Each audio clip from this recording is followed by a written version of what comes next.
السلام عليكم ورحمة الله وبركاته.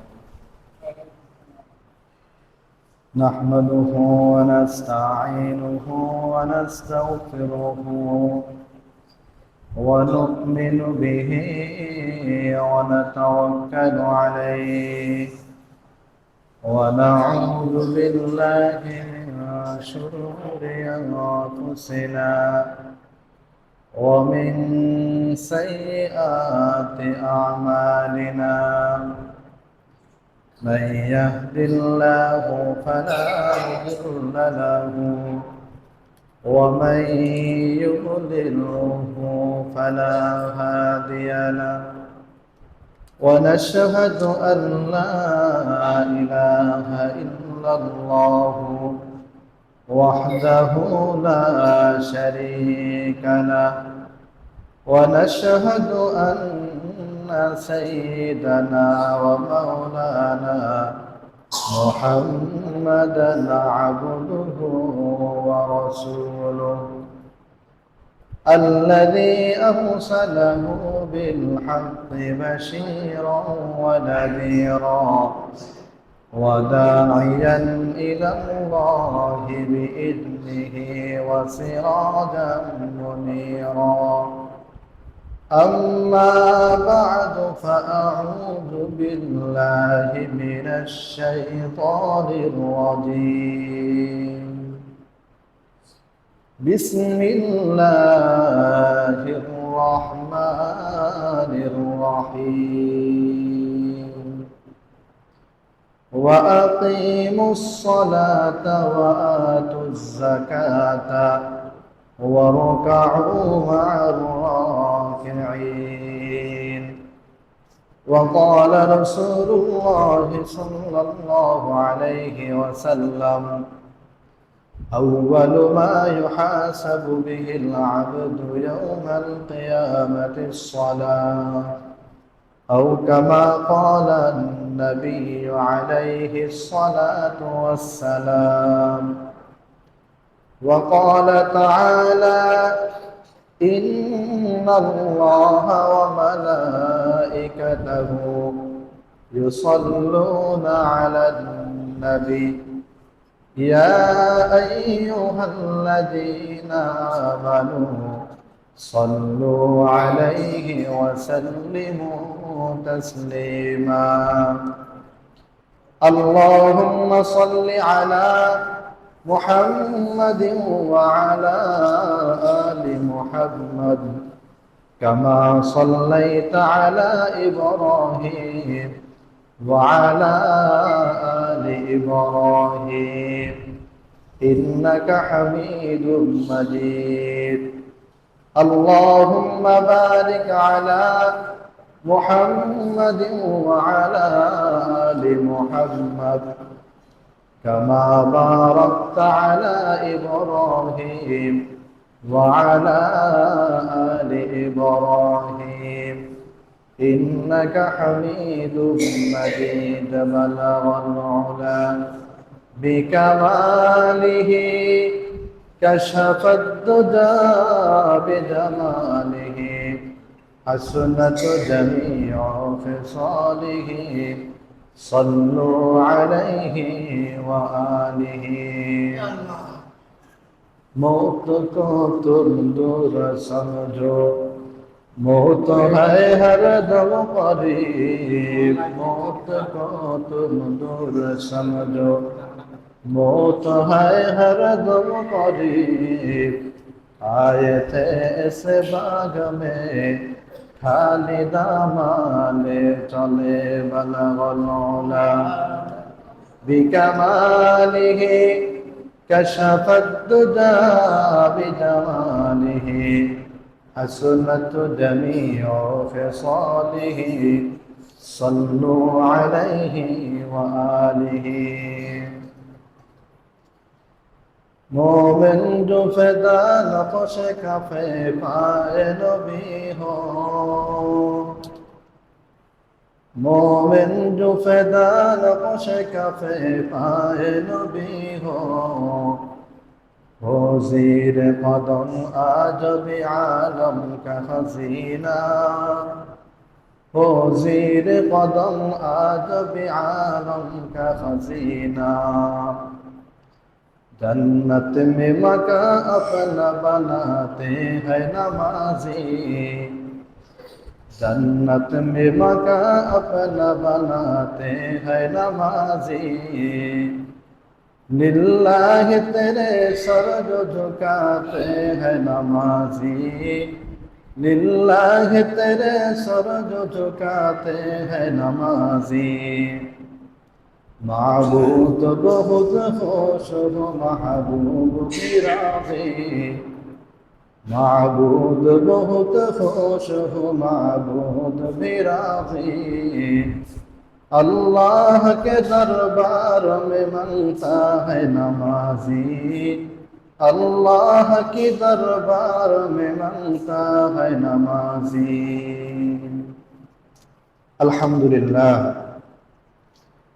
মহান রব্বুল আলামিনের দরবারে আমরা শুকরিয়া আদায় করছি যে মহান রব্বুল আলামিন আমাদেরকে আজকে জুমার নামাজে আসার বসার তৌফিক দান করেছেন, কিছু কথা বলার এবং শোনার মতো তৌফিক দান করেছেন। এই জন্য সবাই বলে আলহামদুলিল্লাহ। লক্ষ কোটি দুরূদ সালাম সর্বকালের সর্বশ্রেষ্ঠ মহামানব রাসূল আকরাম সাল্লাল্লাহু আলাইহি ওয়াসাল্লামের উপর, হযরতে সাহাবায়ে কেরাম, হযরতে শুহাদায়ে কেরাম, ওনাদের জন্য জান্নাতুল ফিরদাউস কামনা করে আজকে জুমার আলোচনার দিকে আমরা এগিয়ে যাচ্ছি। ওমা তাওফীকি ইল্লা বিল্লাহ। মুহতারাম হাজিরিন, অনেকেই বলেছেন যে একটু নামাজ সম্পর্কে কিছু কথা বলার জন্য, নামাজ সম্পর্কে আলোচনা করার জন্য আমাদের অনেক ভাই বলেছেন। এই জন্য ইনশাআল্লাহ আজকে আমরা নামাজ সম্পর্কে একটু আলোচনা শুনব। রাসূল করিম সাল্লাল্লাহু আলাইহি ওয়াসাল্লাম বলেন, একজন মানুষ কালিমা পড়ার সাথে সাথে সে মুমিন মুসলিম হয়ে যায়। যখন সে মুমিন এবং মুসলিম হয়ে যায় তখন তার প্রথম কাজ থাকে নামাজ। প্রথম কাজ কি? নামাজ। ইসলামের যতগুলো ফরজ বিধান রয়েছে, এক একটা ফরজ বিধান এক এক সময় আসে। রমজান এক মাসে 12 বছর, সারা বছর রমজান থাকে না। তারপরে হজ বছরে একবার, যাকাত বছরে একবার। কিন্তু প্রতিদিন যে ফরজটা আমাদের আদায় করতে হয় সেটি হচ্ছে নামাজ। এটি কোনো বাৎসরিক ইবাদত না, সাপ্তাহিক ইবাদত না, এমনকি এটি আপনি মনে চাইলে পড়বেন, মনে চাইলে পড়লেন না, এমনও কোনো ইবাদত নয়। এটি আমাকে আপনাকে পড়তেই হবে, এমন একটি ইবাদত নামাজ।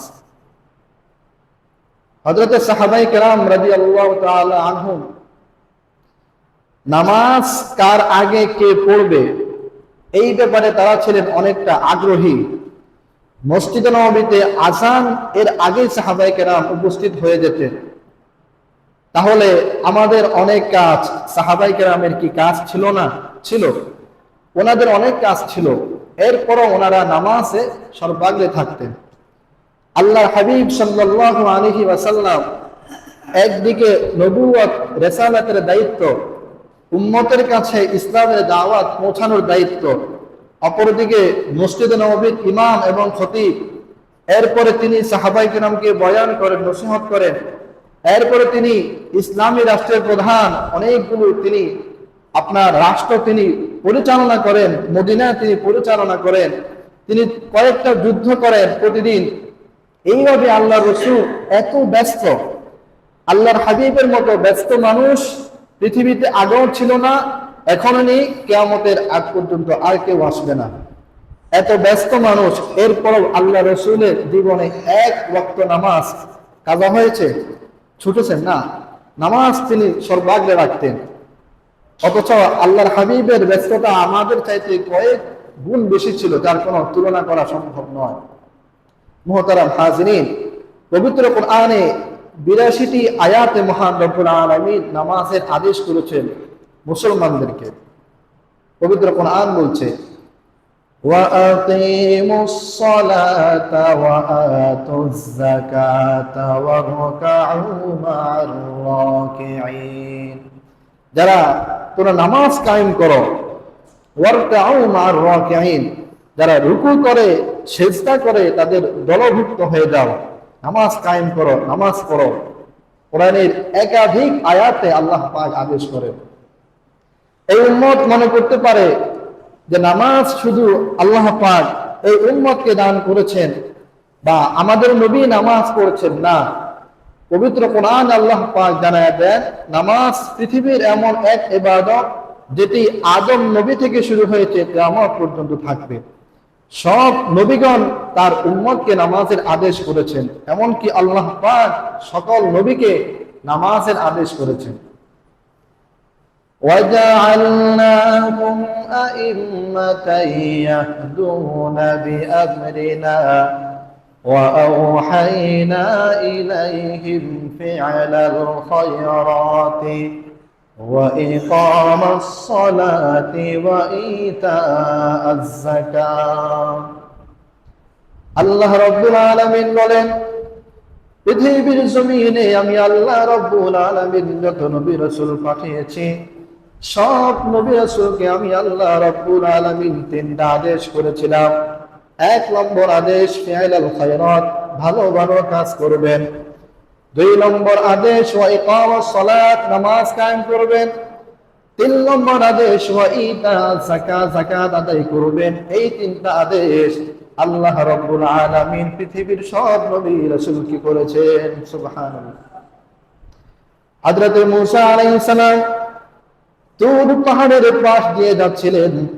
আল্লাহ রাব্বুল আলামিন ডাক দিলেন ফালাম্মা আতাহা নুদিয়া ইয়া মূসা আল্লাহ পাক ডাক দিলেন হে মূসা ইন্নী আনা রাব্বুকা ফাখলান আলাইক ইন্নাকা বিল ওয়াদিল মুকদ্দাসি তুবা তুমি তুর পাহাড়ের পাশ দিয়ে যাচ্ছ এটি একটি পবিত্র উপত্যকা অতএব জুতা খুলে তুর পাহাড়ে উঠেন মূসা নবী যখন জুতা খুলে যখন তুর পাহাড়ে উঠলেন আল্লাহ রাব্বুল আলামিন জানায় দিলেন হে মূসা আমি আপনাকে নবী হিসেবে বাছাই করলাম নির্বাচিত করলাম অতএব আপনার দুইটা কাজ ইন্নানি আনাল্লাহু লা ইলাহা ইল্লা আনা ফা'বুদনি ওয়া আকিমিস সালাতা লিযিকরি মূসা নবী আপনার দুইটা কাজ এক নম্বর কাজ হচ্ছে কালিমা লা ইলাহা ইল্লাল্লাহ দুই নম্বর কাজ হচ্ছে নামাজ পড়া নামাজ কায়েম করা নামাজ পড়া হযরত মূসা নবী তার উম্মতের কাছে আসলেন আল্লাহ রাব্বুল আলামিন আয়াত নাযিল করে দিলেন ওয়াজআলু বুয়ুতাকুম কিবলাতান ওয়া আকিমুস সালাত মূসা নবী আপনি আপনার ঘরে নামাজের জন্য একটা স্থান নির্ধারণ করুন এবং সেখানে নামাজ পড়ুন উম্মতকে জানায়া দেন তারাও যেন নামাজ পড়ে সুবহানাল্লাহ মূসা নবী তিনি নামাজের জন্য আদিষ্ট হয়েছেন উম্মতকে নামাজের প্রতি আদেশ করেছেন হযরত ঈসা আলাইহিস সালাম হযরত মারইয়াম যখন ঈসা আলাইহিস সালামকে নিয়ে ওনার বাড়িতে আসলেন লোকেরা নানান ধরনের অশালীন মন্তব্য করতে লাগলো হযরত মারইয়াম ডাক দিয়ে বললেন আমাকে কিছু বলবেন না আপনাদের যদি কোনো কিছু বলার থাকে আমার এই কোলের শিশু ঈসাকে জিজ্ঞেস করেন লোকেরা ডাক দিয়ে বলল ঈসা কিভাবে কথা বলবে সেই তো কোলের শিশু এই কথা বলার সাথে সাথে হযরত ঈসা নবী ডাক দিলেন ইন্নী আবদুল্লাহ আতানিয়াল কিতাবা ওয়া জাআলানি নাবিয়্যা ঈসা নবী ডাক দিয়ে বললেন আমি আল্লাহ পাকের বান্দা আল্লাহ রাব্বুল আলামিন আমাকে নবী হিসেবে পৃথিবীর মধ্যে পাঠিয়েছেন ওয়া জাআলানি মুবারাকান আইনামা কুনতু ওয়া আওসানি বিস সালাতি ওয়াজ যাকাতি মা দুমতু হাইয়া ঈসা নবী ডাক দিয়ে বললেন হে আমার উম্মত আল্লাহ রাব্বুল আলামিন এই পৃথিবীতে আমাকে নবী হিসেবে প্রেরণ করেছেন আর তিনি আমাকে আদেশ করেছেন আমি যেন নামাজ কায়েম করি, নামাজ পড়ি। সুবহানাল্লাহ। সব নবী রাসূল নামাজের আদেশ করেছেন।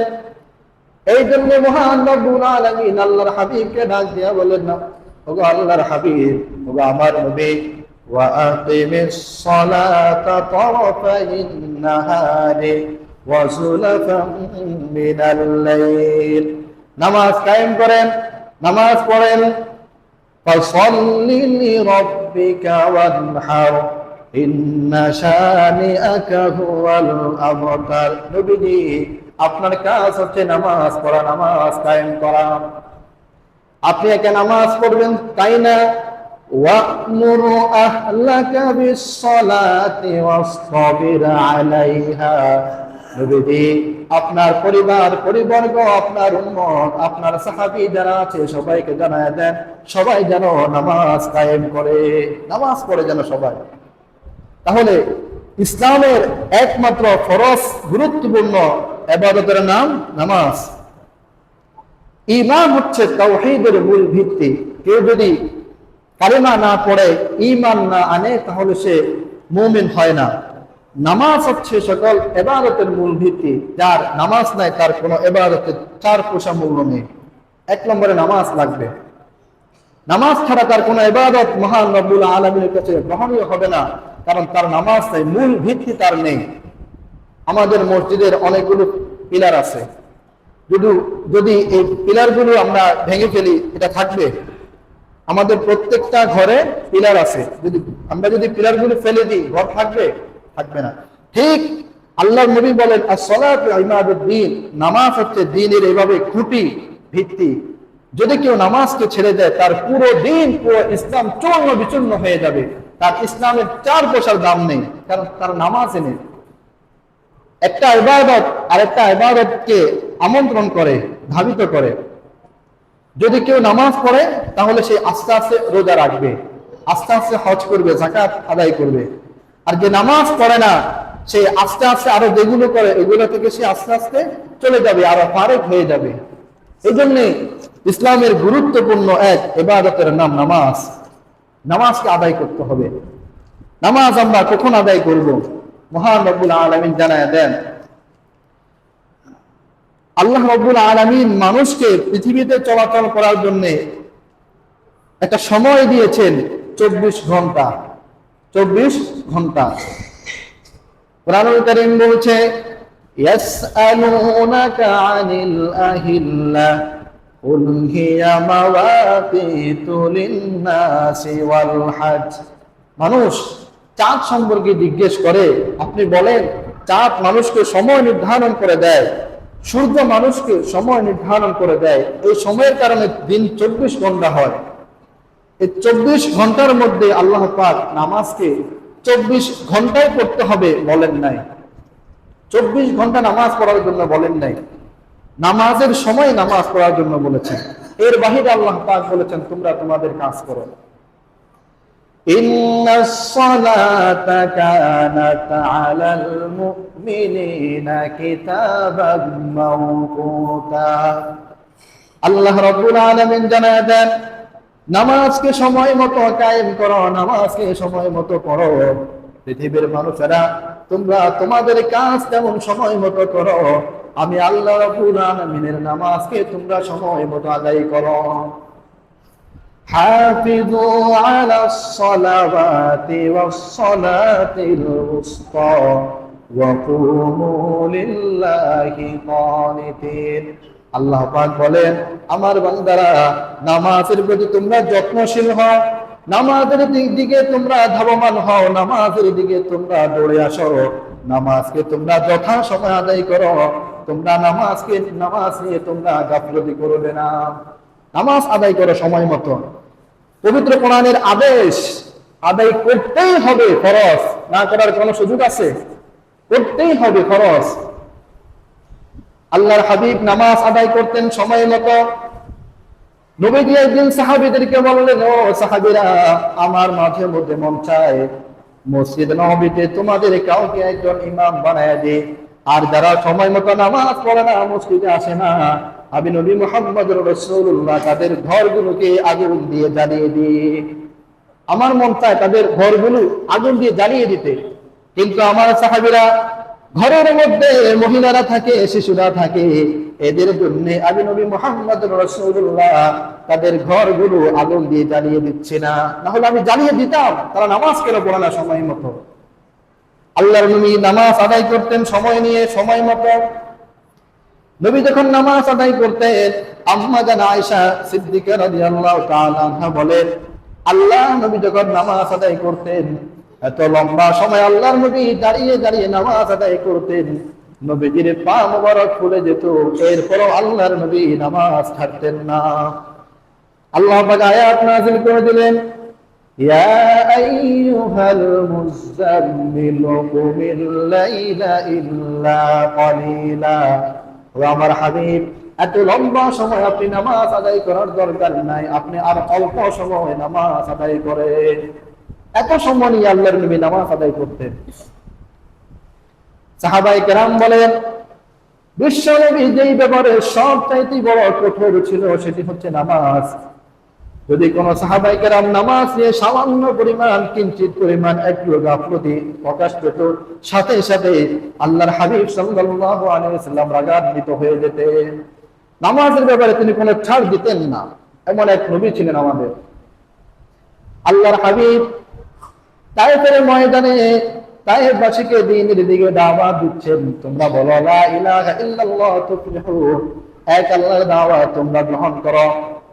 তায়েফবাসী আল্লাহর নবীর দাওয়াত কবুল না করে নবীকে পাথর, ইট, কংকর নিক্ষেপ করে আল্লাহর নবীর পা মোবারক, শরীর মোবারক রক্তাক্ত করে ফেলল।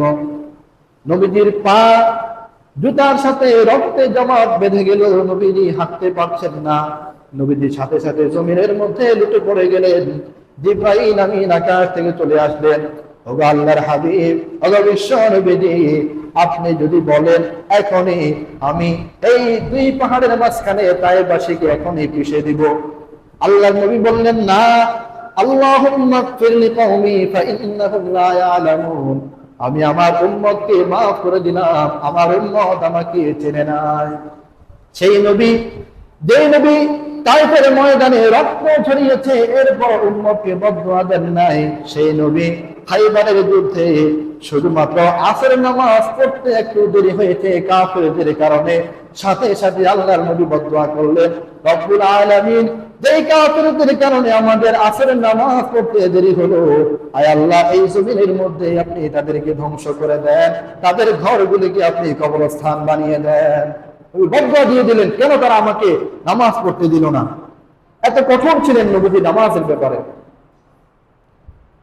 কিতাবের মধ্যে এসেছে, আল্লাহর হাবিবের সাহাবী এক যুদ্ধ থেকে আল্লাহর নবীজি মদিনার দিকে রওনা করেছেন। অনেক গভীর রাত হয়ে গেল। আল্লাহর নবীর অভ্যাস ছিল, রাত যদি গভীর হয়ে যেত নবীজি আর মদিনায় যাইতেন না, রাস্তার মধ্যে তাঁবু গেড়ে তিনি সেখানে অবস্থান করতেন। আল্লাহর নবীজি সাহাবায়ে কেরামকে বললেন, সাহাবায়ে কেরাম, রাত হয়ে গেল, এখন আমরা আর মদিনায় ফেরত যাব না, আমরা এখানে অবস্থান করব।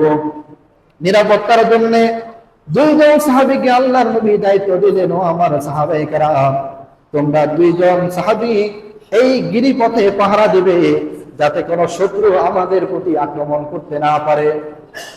নবী সহ সব সাহাবায়ে কেরাম ঘুমিয়ে গেলেন। দুইজন সাহাবী বসে বসে অন্ধকারে পাহারা দিচ্ছেন, যেন কোন কাফের মুশরিক ইসলামের এই সাহাবায়ে কেরামের উপরে, আল্লাহর নবীর উপর আক্রমণ করতে না পারে। হঠাৎ করে দুইজনের একজন অপরজনকে বলে উঠলেন, ভাই, দুইজন বসে বসে লাভ কি, আপনি ঘুমায়া পড়েন, আমি একটু পাহারা দিই, এরপরে আমার যখন ঘুম আসবে আমি ঘুমিয়ে যাব, আপনি পাহারা দিবেন। একজন ঘুমিয়ে গেলেন, আর মাত্র একজন পাহারা দিচ্ছেন। পাহারা দিতে দিতে তিনি বসে আছেন। হঠাৎ করে তিনি ভাবলেন, এইভাবে বসে বসে পাহারা দিয়ে লাভ কি, সময় নষ্ট না করে 2 রাকাত নামাজ পড়ে। আল্লাহর হাবিবের সাহাবী 2 রাকাত নামাজ পড়তেছেন। এই দিক দিয়ে কাফের মুশরিক বাহিনী ফাঁক ফুকর খুঁজতেছে, কোন দিক দিয়ে আক্রমণ করা যায় তারা দেখতেছে, কোনো সুযোগ পায় কিনা। দেখে একজন লোক দাঁড়িয়ে আছে, অন্ধকারে দাঁড়িয়ে দাঁড়িয়ে নামাজ আদায় করছে। কাফের মুশরিকরা একটা তীর নিক্ষেপ করলো। তীরটা এসে সাহাবীর বাহুর মধ্যে ঢুকে গেল। সাহাবী নামাজ ছাড়ে নাই, নামাজ পড়তেছে। এরপরে কাফের মুশরিক মনে করলো এই দুটোই মানুষ না, লড়ে না কেন। আরেকটা তীর নিক্ষেপ করলো। ওই তীরটা এসে সাহাবীর আরেক বাহু দিয়ে ঢুকে গেল। এরপর আল্লাহর নবীর সাহাবী নামাজ ছাড়ে না। কাফের মুশরিকরা মনে করলো বোধহয় একটা গাছ দাঁড়িয়ে আছে, আরেকটা তীর নিক্ষেপ করলো। আরেকটা তীর নিক্ষেপ করার সাথে সাথে সাহাবীর বাহুর মধ্যে ঢুকে গেল। এরপরে আল্লাহর নবীর সাহাবী রুকুর মধ্যে গেলেন, সিজদা করে তাড়াতাড়ি নামাজ শেষ করলেন। নামাজ শেষ করে পাশের সাহাবীকে ডাক দিয়া বললেন, ও ভাই আমার, তাড়াতাড়ি ঘুম থেকে উঠো, দেখো আমার শরীরের কি অবস্থা হয়েছে। সাথী ডাক দিয়া বললো, আপনি আমাকে কেন বললেন না? সাহাবী ডাক দিয়া বলে, ও আমার সাথী ভাই, আল্লাহর হাবিবের সাহাবী, খোদার কসম করে বলি, যখন আমি নামাজে দাঁড়াইলাম, নামাজ ছাড়তে আমার মন চায় নাই। যখন প্রথম তীর আমার শরীরে ঢুকলো, আমার মন চাচ্ছে না আমি নামাজ ছেড়ে দিই। দ্বিতীয় তীর যখন আমার শরীরে ঢুকলো, আমার মন চায় না আমি নামাজ ছেড়ে দিই।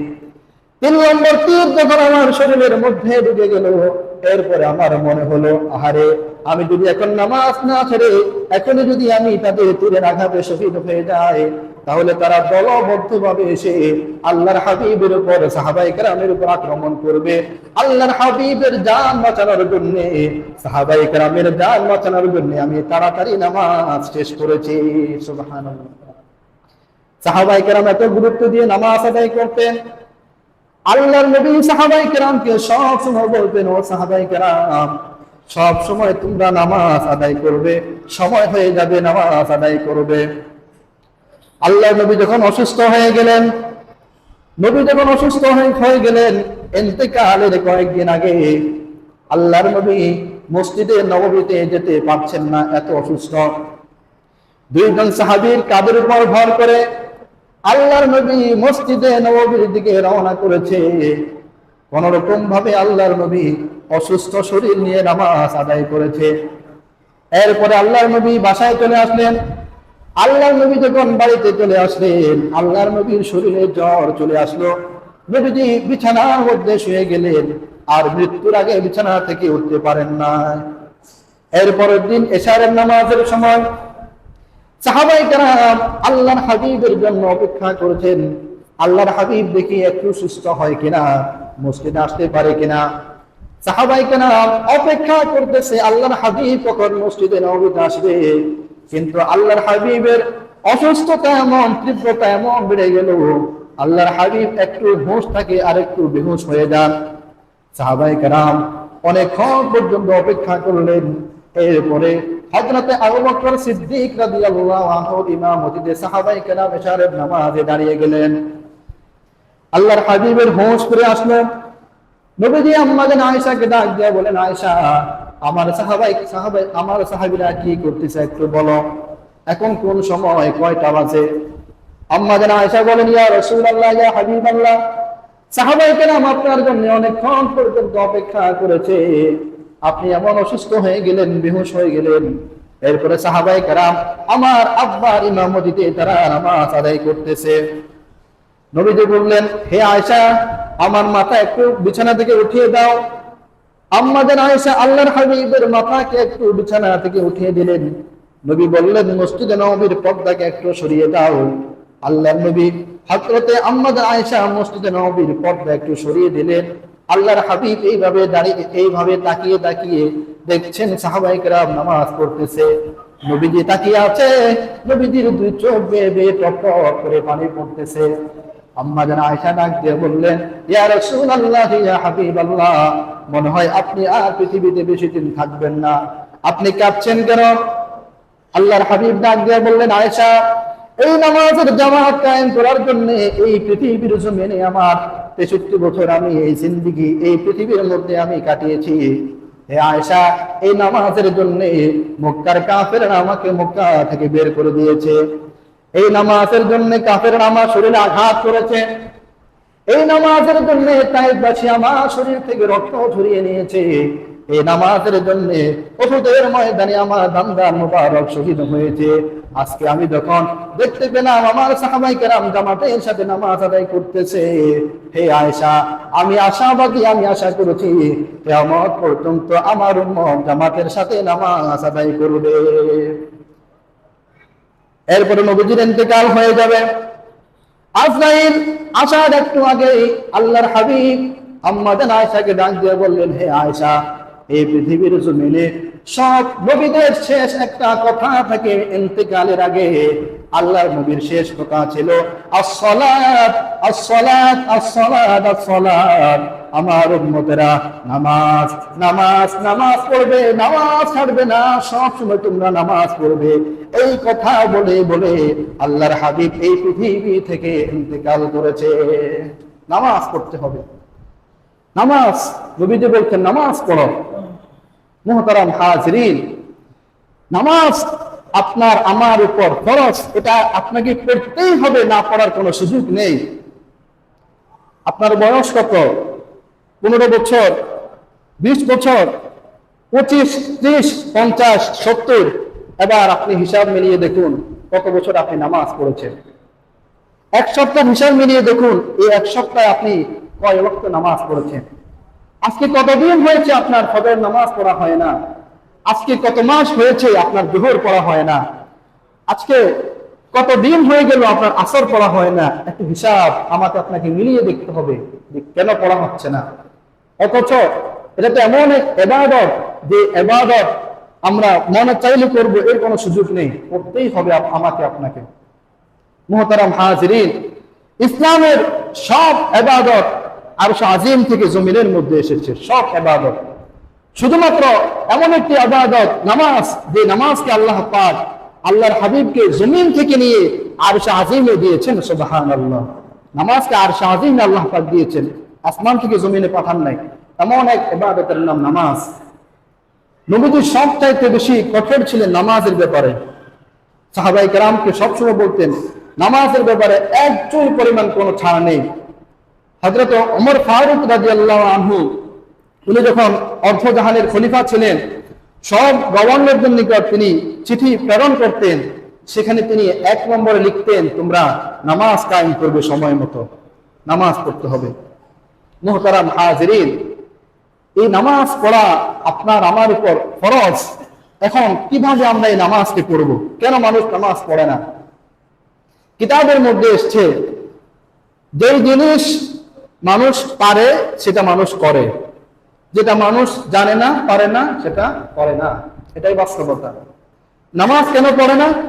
অনেক ক্ষেত্রে আমাদের অনেক প্রিয় মুসলিম ভাই নামাজ জানে 5 ওয়াক্ত, কিন্তু কিভাবে পড়তে হবে সেটা জানে না। যদি জানে কিভাবে পড়তে হবে, তাহলে সূরা কেরাত শুদ্ধ নাই, সূরা কেরাত শুদ্ধ নাই। রুকু কিভাবে করবে সেটা সে জানে না। দাঁড়িয়ে কতক্ষণ থাকবে, কিভাবে কেরাত পড়বে সেটাও জানে না। সিজদা কিভাবে করবে সেটাও জানে না। নামাজে কোন দিকে তাকিয়ে থাকবে, ডান দিকে না বাম দিকে না সিজদার দিকে, জানে না। এটা অথচ আমরা সব কাজ জানি। এমন কোন কাজ আপনার আমার নেই যেটা আমরা জানি না। কিন্তু নামাজের ক্ষেত্রে আমরা অনেক প্রিয় মুসলিম ভাই জানি না কিভাবে আদায় করতে হবে। মুহতারাম হাজিরিন, নামাজ নিয়ে আলোচনা শুরু করেছি, ইনশাআল্লাহ আমরা বাকিটা আগামী জন্য আলোচনা করব। যেটা আমি বলতে চাই সেটি হচ্ছে, নামাজকে আমরা কায়েম করব। কিভাবে আমরা নামাজ কায়েম করব? নামাজ কায়েমের মূল অর্থই হচ্ছে, যখন মসজিদে নামাজ দাঁড়িয়ে যাবে, এটা হচ্ছে ইসলামের নামাজ কায়েমের মূল সংজ্ঞা, মূল অর্থ। যখন মসজিদে নামাজ দাঁড়িয়ে যাবে, আযান হয়ে যাবে, মা বোনেরা ঘরে ঢুকে যাবে নামাজ পড়ার জন্য, পুরুষেরা মসজিদে চলে আসবে নামাজ পড়ার জন্য, কেউ বাহিরে থাকবে না। মহিলারা ঘরের বাহিরে থাকবে না নামাজের সময়, তারা নামাজ পড়বে। পুরুষেরা মসজিদের বাহিরে থাকবে না, তারা মসজিদে থাকবে। এটাই হচ্ছে নামাজ কায়েম করা। অতএব আপনি যদি একটা নিয়ত করতে পারি, পাক্কা নিয়ত, যে আমাদের যার যে বয়সে আমরা আছি, একটা সময় তো চলে গেছে, বাকি সময় আল্লাহ পাক যতদিন হায়াত রাখে ইনশাআল্লাহ মৃত্যু পর্যন্ত আমরা যেই কর্মে, যে কাজে থাকি, দোকানে থাকি, নামাজের সময় আমি আমার দোকান বন্ধ করে দেব। অল্প সময়, 10 থেকে 15 মিনিট, তার চেয়ে বেশি না।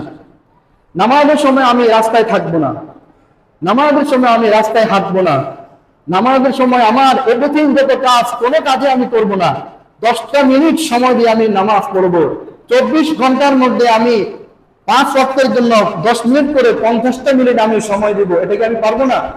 ইনশাআল্লাহ আমরা কি এই নিয়ত করতে পারি? আজকে থেকে ইনশাআল্লাহ আমরা প্রতি ওয়াক্তে আমরা আর কেউ বাইরে থাকবো না। আযান হয়ে গেছে, আমরা 10 মিনিটের জন্য মসজিদে চলে আসবো, জামাতের সাথে আমরা নামাজ আদায় করবো ইনশাআল্লাহ। পারবো তো ইনশাআল্লাহ? মহান রব্বুল আলামিন আমাদের সকলকে 5 ওয়াক্ত নামাজ জামাতের সাথে আদায় করার তৌফিক দান করুন। বাকি অংশ ইনশাআল্লাহ আমরা আগামী জুমায় শুনবো। ওমা আলাইনা ইল্লাল বালাগ। যারা সুন্নাত পড়েন নাই তারা সুন্নাত